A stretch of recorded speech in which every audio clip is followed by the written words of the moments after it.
तो आज के इस वीडियो में हम देखेंगे सॉफ्टवेयर इंजीनियरिंग क्या होता है।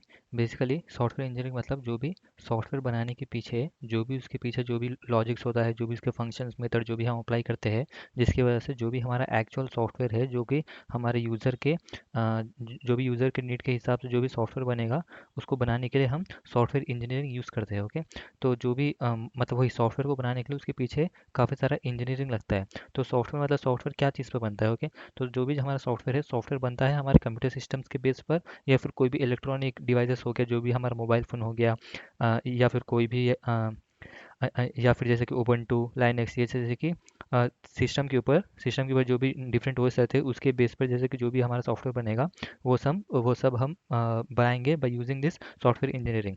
तो उसके पीछे जैसे कि जो भी हमारा इंजीनियरिंग है, वो इंजीनियरिंग में से कौन से स्टेप्स होते हैं जिसको लेकर हम अपना सॉफ्टवेयर डिज़ाइन करते हैं। ओके, तो यहाँ पर जैसे कि जो भी हमारा सॉफ्टवेयर है, जो भी यूज़र के नीड के हिसाब से सॉफ्टवेयर बनता है, वो सॉफ्टवेयर को बनाने के लिए वो पहले तो हम अपने यूज़र की तरफ से उसका नीड जानेंगे कि उसका क्या ज़रूरत है। मतलब जो भी वो सॉफ्टवेयर बनवाना चाहता है, वो सॉफ्टवेयर में उसको क्या चाहिए क्या नहीं चाहिए, ये सब हम अपने यूज़र से पूछेंगे। ओके, फिर यूज़र से डाटा कलेक्ट करने के बाद उसको हम एनालिसिस करेंगे कि ओके, जो भी हमारे यूज़र अपना रिक्वायरमेंट बताया है, अ, उसके हिसाब से वो बन सकता है कि नहीं बन सकता, वो सब उसका एनालिसिस होएगा। फिर उसके बाद उसके रिलेटेड उसको डिज़ाइन होएगा कि ओके, ये जो भी हमारा सिस्टम है, वो सिस्टम सपोर्ट करेगा क्या, किया उसको हम मार्केटिंग कर सकते हैं क्या, वो सब हम डिज़ाइनिंग पार्ट में जानेंगे।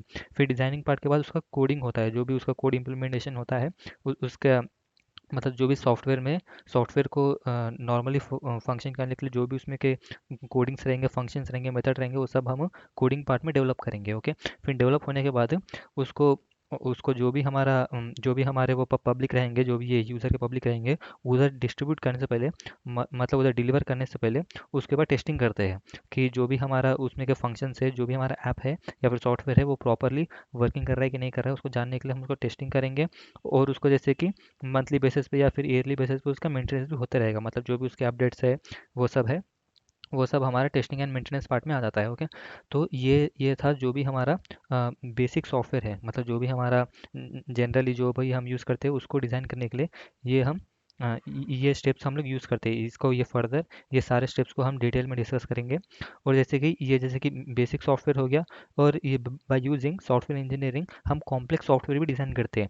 तो ओके, तो कॉम्प्लेक्स सॉफ्टवेयर हम कैसे डिज़ाइन करते हैं। कॉम्प्लेक्स मतलब जो भी सॉफ्टवेयर हो गया, जो कि बड़े बड़े एमएनसी कंपनीज हो गए, या फिर इसरो हो गया, नासा हो गया।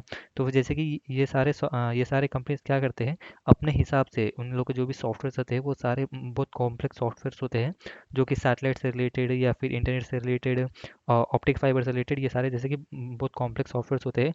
वो सॉफ्टवेयर को भी हम सॉफ्टवेयर इंजीनियरिंग के थ्रू बना सकते हैं। तो उसमें जैसे कि उसमें उसमें कुछ मेन मेथड्स होते हैं, जैसे कि वो क्या उसके अंदर वर्किंग मैकेनिज्म होता है। पहला हो गया ऑब्स्ट्रैक्शन। ऑब्स्ट्रैक्शन मतलब ये हमारा जावा का ऑब्स्ट्रैक्शन नहीं है। इसमें मतलब ऑब्स्ट्रैक्शन का ये मतलब हो कि जो भी उसका इंपॉर्टेंट पार्ट है, पहले तो जो भी हमारा सॉफ्टवेयर रहेगा, वो सॉफ्टवेयर को मार्केट में लॉन्च करने के लिए उसमें उसमें हम लोग जो भी उसका बेसिक नीड रहेगा, वो बेसिक नीड हम अपने सॉफ्टवेयर में डाल के उसको मार्केट में लॉन्च करेंगे। मतलब उसको यूज़ करने के लिए जो भी हमारे इंजीनियर्स रहेंगे, उसको यूज़ करने के लिए ये सॉफ्टवेयर बनाएंगे। उसमें सिर्फ खाली इंपॉर्टेंट पार्ट्स और फंक्शनैलिटी मेथड्स को ऐड करके ही उसको लॉन्च कर देंगे। जो भी उसमें कम इस्तेमाल होने वाले हैं या फिर जो ज़्यादा इंपॉर्टेंट नहीं है, उसको हम निकाल देंगे। ये हम ऑब्स्ट्रक्शन में करते हैं। फिर बाद में सेकंड मेथड आ गया डिकम्पोजिशन। तो डिकम्पोजिशन क्या होता है, जो भी अभी जैसे कि एक सॉफ्टवेयर बनाने के लिए उसमें काफ़ी सारे मॉड्यूल्स, काफ़ी सारे मेथड्स लगते हैं, वो सारों को हम ब्रेक डाउन कर देते हैं। मतलब इसमें सपोज इसमें 4 मॉड्यूल्स लगे, 4 डिफरेंट फंक्शनैलिटीज़ लगे हैं इसको एक सॉफ्टवेयर को बनाने के लिए। तो वो चारों को अलग अलग पार्ट्स में उसको डिप्लॉय करके, उसका जो भी उसका मेंटेनेंस हो गया या फिर उस पर कोडिंग रिसर्च जो भी हो गया, वो सारे को डिकम्पोजिशन करके उसके ऊपर वर्किंग होता है। ये हमारे कॉम्प्लेक्स सॉफ्टवेयर के ऊपर। तो उसके बाद आ जाता है जो भी हमारा सॉफ्टवेयर है, ये सॉफ्टवेयर इंजीनियरिंग का एक्चुअल ये पर्पस क्या है, मतलब सॉफ्टवेयर इंजीनियरिंग के थ्रू हम क्या अचीव कर सकते हैं। ओके, तो मतलब जो जो जो भी सॉफ्टवेयर इंजीनियरिंग के थ्रू होता है, क्या वो दूसरे की चीज़ हो सकता है, मतलब दूसरे मेथड्स के थ्रू क्या वो नहीं हो सकता। जो हमारे सॉफ्टवेयर इंजीनियरिंग है उसी के थ्रू ऐसे कौन से मतलब पर्टिकुलर चीज़ें हैं जो हम अचीव कर सकते हैं। तो पहला आ गया to maintain the large software. तो मतलब जो भी हमारे बड़े बड़े सॉफ्टवेयर हो गए, वो सॉफ्टवेयर को मेंटेन करने के लिए हम सॉफ्टवेयर इंजीनियरिंग यूज़ करते हैं। बाकी के दूसरे कोई भी इंजीनियरिंग के कॉन्सेप्ट सॉफ्टवेयर को मैनेज करने के लिए यूज़ नहीं होते, तो इसलिए हम सिर्फ सॉफ्टवेयर इंजीनियरिंग यूज़ करते हैं। तो जो भी बड़े बड़े सॉफ्टवेयर हो गए उसको मैनेज करने के लिए, जैसे कि ऑब्स्ट्रैक्शन और डिकम्पोजिशन, जो कि यही हो गया बड़े बड़े सॉफ्टवेयर, मतलब जो भी उसमें हमारे कॉम्प्लेक्स आ जाते हैं, जो भी कॉम्प्लेक्स सॉफ्टवेयर होते हैं वो हमारे लार्ज सॉफ्टवेयर के अंडर आते हैं, जिसको मैनेज करने के लिए हम ऑब्स्ट्रक्शन और डिकम्पोजिशन यूज़ करते हैं। फिर दूसरा आ गया for for scalability. Greater scalability मतलब जो मतलब सिंपल हो और रिलायबल हो, मतलब जितना जितना सॉफ्टवेयर सिंपल रहेगा और रिलायबल रहेगा उतने उसके यूज़र्स बढ़ते रहेंगे। तो ये हो गया फॉर ग्रेटर स्केलेबिलिटी।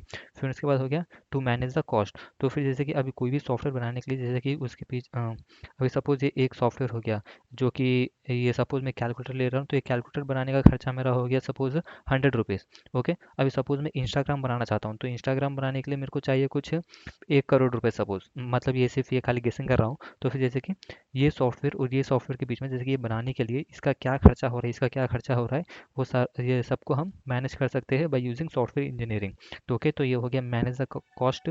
फिर उसके बाद to manage the dynamic nature of the software, मतलब जो भी सॉफ्टवेयर हो गया उसका डायनेमिक नेचर को भी मैनेज करने के लिए सॉफ्टवेयर इंजीनियरिंग यूज होता है। डायनेमिक नेचर मतलब जैसे कि उसमें का अपडेट हो गया या फिर मेंटेनेंस हो गया, जो भी डायनेमिकली होता है सिस्टम के अंदर, उसको हम सॉफ्टवेयर इंजीनियरिंग के थ्रू अचीव कर सकते हैं। अभी सपोज मैंने इंस्टाग्राम बनाया सपोज, तो इंस्टाग्राम बनाने के बाद उसको जब लॉन्च करूँगा, तो जो भी उसमें के बग्स रहेंगे या फिर उसका स्लो लोडिंग रहेगा, वो सबको मैं अपडेट करते रहूँगा टाइम टू टाइम, जो कि हमारे डायनेमिक नेचर के अंदर आ जाता है ऑफ ए सॉफ्टवेयर।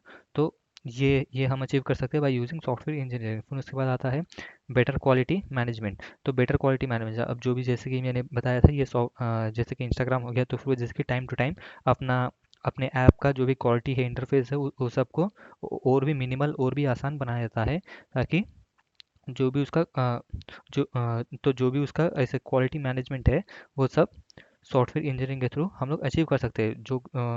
ये मैनेजमेंट के अंदर जैसे कि उसका मेंटेनेंस हो गया, अपडेट हो गया, और उसका रिलायबिलिटी हो गया, स्केलेबिलिटी हो गया, ये सब मैनेजमेंट के अंदर आता है, क्वालिटी मैनेजमेंट के अंदर आता है। तो ये सारे पर्पस है हमारे सॉफ्टवेयर इंजीनियरिंग के अंदर, जो भी हमारे सॉफ्टवेयर बनाने के लिए यूज़ होता है।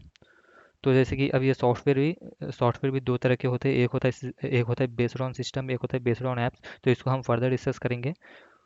तो यही था सॉफ्टवेयर इंजीनियरिंग के बारे में। And thanks for watching.